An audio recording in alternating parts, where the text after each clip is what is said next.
Olá, eu sou a professora Jéssica Marciela e hoje vamos continuar falando sobre os quinidários, estrutura corporal dos quinidários, a organização, a função e as implicações evolutivas. A questão da estrutura corporal dos quinidários, ela se reflete, de uma forma mais exemplar na questão da posição basal na história evolutiva dos metazoários. Embora seja frequentemente descrito como animais de organizações simples, essa simplicidade ela é apenas aparente. Trata-se, na realidade, de uma arquitetura altamente eficiente. Essa arquitetura, como vocês podem observar, ela é moldada para o ambiente aquático e para estratégias de vida que inclui tanto o sedentarismo, a predação oportunista e, em alguns grupos, a locomoção ativa, como nós podemos ter observado nas aulas anteriores. Os quinidários, eles são organismos de plástico, que ele apresenta simetria radial e a combinação estrutural permite resposta rápida e integrada a esse estímulo proveniente em qualquer direção e espaço. Essa organização, ela favorece tanto a captura de presa quanto a detecção de ameaças em ambientes tridimensionais, nos quais não há uma direção assim de forma preferencial, constante, como ocorre nos sistemas bilaterais terrestres. A diplastia, ela inclui o debate evolutivo contemporâneo, porque, da forma tradicional, a zoologia classifica os quinidários como animais de plástico, uma vez que o desenvolvimento embrionário envolve apenas ectoderme e endoderme, sem a formação do mesoderma verdadeiro. Contudo, essa definição, ela tem sido ultimamente alvo de revisão crítica nesse contexto e da questão da biologia molecular. Esses estudos recentes transcriptômicos realizados em diferentes grupos de quinidário, particularmente Anthozoa, têm demonstrado a presença de genes ortologos, aqueles envolvidos na formação e diferenciação desse mesoderma em animais bilatérios. Sabemos que esse achado ele está levantando uma questão central na biologia evolutiva. O ancestral comum entre o quinidário e os bilatérios, eles já possuem essa complexidade genética necessária para o surgimento desse mesoderma. Essa diplastia que é observada no quinidário atual, ela representa uma simplificação secundária ou ela apenas diplastia que teria emergido de forma posterior a partir de um plano corporal originalmente de plástico, porque geneticamente predisposto à questão da complexificação. Então, assim, essa incerteza, ela nos reposiciona que essa diplastia dos quinidários, ela não é apenas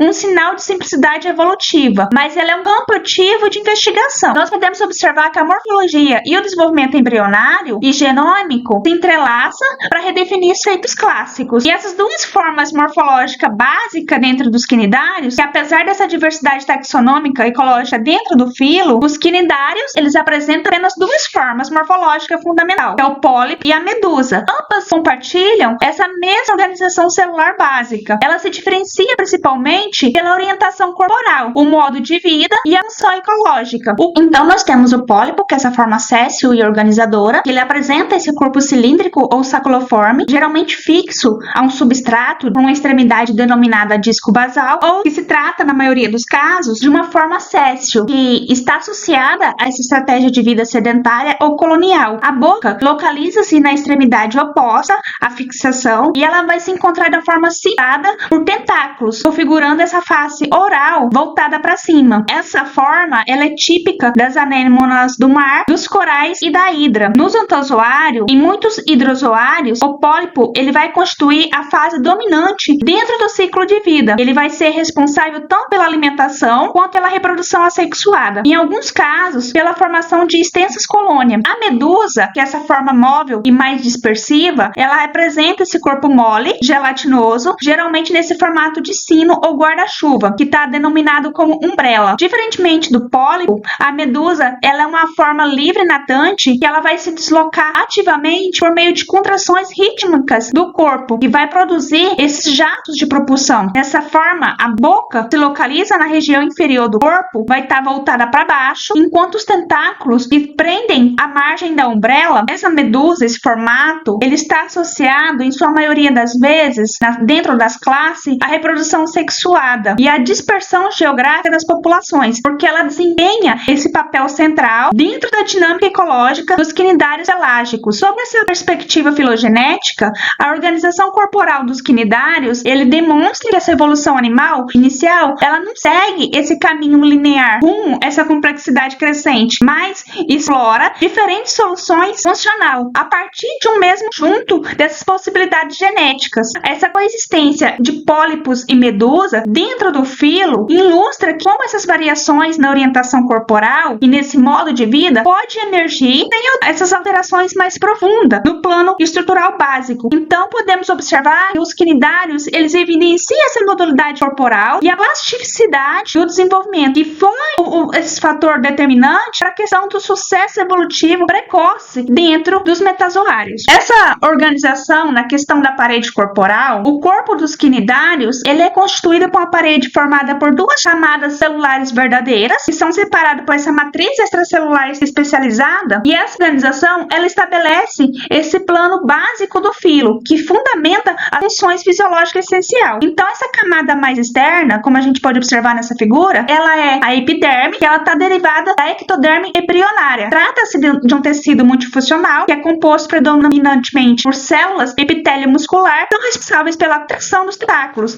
Essas células formam, em conjunto com células equivalentes da gastroderme, um sistema muscular primitivo. Ele organiza essas fibras longitudinais e circular, e além disso, essa epiderme, ela abriga aquela célula sensorial, que detecta os estímulos mecânicos e químicos. Essas células intersticiais, que atuam como verdadeiras células-tronco multipotente, a presença dessa célula vai estar explicando a notável capacidade de regeneração dentro dos quinidários. Esse tema, ele é crescente e é de interesse em áreas como a biologia e a questão da medicina regenerativa. É também nessa epiderme que você pode observar que se encontra os quinidócitos, que é essas células exclusivas dentro do filo. Ela é fundamental para a defesa e na questão de capturas de presa. Internamente, essa parede corporal, ela está revestida pela gastroderme, que é derivada da endoderme, e essa camada vai revestir a cavidade gastrovascular. Ela é composta por células glandular digestiva e é responsável pela secreção dessas enzimas digestivas, e por células muscular digestiva, que vai estar realizando a fagocitose das partículas parcialmente digeridas. Dessa forma, a digestão no quinidário, ela ocorre em duas etapas integradas. Uma fase inicial, que é extracelular, no interior da cavidade gastrovascular, seguida por uma digestão intracelular, que é no interior dessas células da gastroderme. Essa epiderme e a gastroderme, elas se encontram nessa mesogleia, essa matriz gelatinosa, e durante muito tempo foi considerada apenas esse preenchimento inerte, e atualmente a gente sabe que essa estrutura, ela está desempenhando múltiplas funções. Em muitas classes, a mesogleia, ela também abriga essas fibras nervosas e a questão da célula associada à rede nervosa difusa, atuando com importante integração fisiológica. Além disso, essa mesogleia, ela funciona como um esqueleto hidrostático, porque ela confere essa sustentação ao corpo. Na questão das medusoides, essa matriz, ela é consideravelmente mais espessa, porque ela reduz esse custo metabólico do suporte estrutural, e ele participa de forma mais ativa a questão da biomecânica da locomoção natatória. Do ponto de vista evolutivo, essa parede corporal do quinidário, ela representa um marco de transição entre a multicelularidade simples e a questão da organização tecidual integrada. A associação entre o epitélio e a musculatura das células epitélio muscular, ela está revelando esse estágio intermediário na evolução do sistema muscular, no qual essa contração e o revestimento ainda não se encontra totalmente segregado, e a questão dos tecidos distintos. Essa condição, ela vai estar nos oferecendo as principais pistas sobre a origem do sistema muscular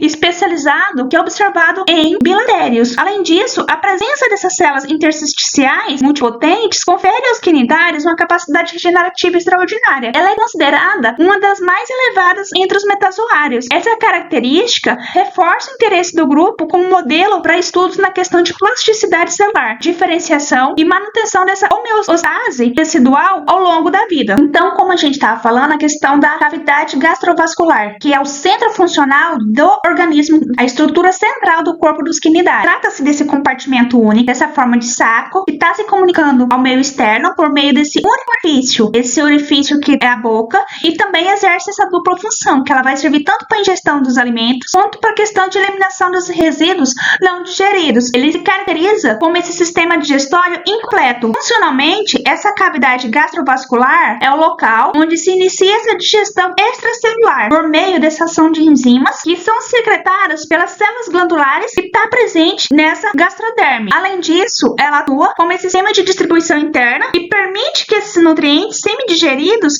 alcancem todas as regiões do corpo, por meio dessa difusão. Ela compensa a ausência de um sistema circulatório especializado. A questão desses tentáculos, que trabalha na captura, na defesa e na integração funcional, eles são extensões corporais longas e flexíveis.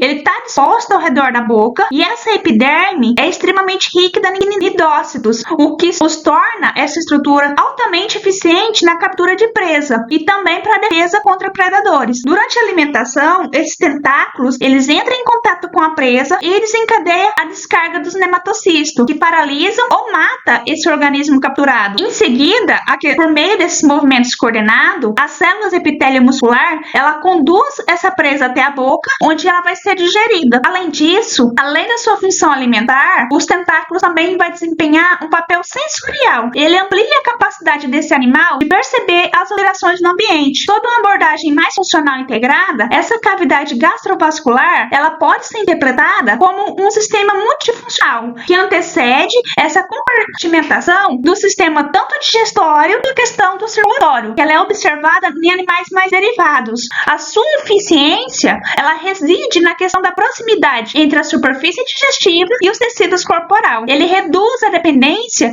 dessas estruturas especializadas de transporte interno. Então, a associação entre essa cavidade gastrovascular, os tentáculos e essa rede nervosa difusa vai permitir uma coordenação precisa entre captura, ingestão e digestão. Essa integração funcional demonstra que, mesmo na ausência de órgãos diferenciados, os quinidários eles atingem um elevado grau de eficiência fisiológica. Eles sustentam essa estratégia predatória bem sucedida e uma ampla diversidade de nichos ecológicos. Em conjunto, essa estrutura corporal dos quinidários ele evidencia que a eficiência biológica não depende necessariamente da complexidade anatômica extrema, mas da questão da integração funcional entre tecido e célula especializada e essas estratégias ecológicas. O que a gente pode observar é que esse filo ele estabelece, portanto, os fundamentos estruturais sobre quais a diversidade animal subsequente será construída. Até a próxima aula!